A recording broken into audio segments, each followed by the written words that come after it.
Hello दोस्तों, एक नगर में एक ब्राह्मणी रहती थी।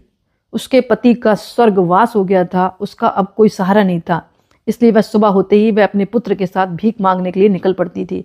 वह खुद का और अपने पुत्र का पेट पालती थी। एक दिन ब्राह्मणी घर लौट रही थी तो उसे एक लड़का घायल अवस्था में कराहता हुआ मिला। ब्राह्मणी दया में आकर उसे अपने घर ले आई। वह लड़का विदर्भ राजकुमार था।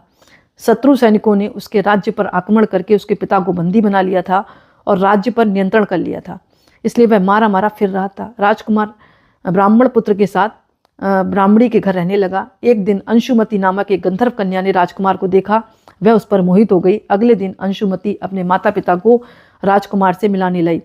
उन्हें भी राजकुमार पसंद आ गया। कुछ दिनों बाद अंशुमती के माता पिता को शंकर भगवान ने सपने में आदेश दिया कि राजकुमार और अंशुमती का विवाह कर दो। वैसे ही उन्होंने किया।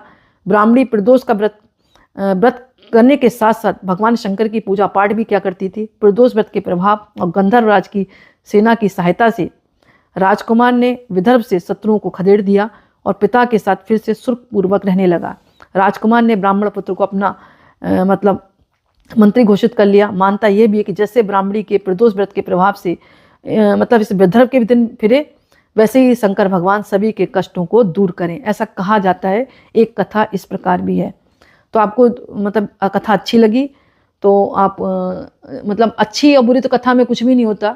कथा कथा होती है, लेकिन व्रत रखने वाले को कथा जरूर सुननी चाहिए। और अगर नहीं सुन सकता तो ओम नमः शिवाय का जाप और शिव चालीसा का पाठ और भगवान का पंचामृत से अभिषेक, ये काम जरूर करें और आरती करें। उसको अनंत गुना फल की प्राप्ति होगी। करके देखें।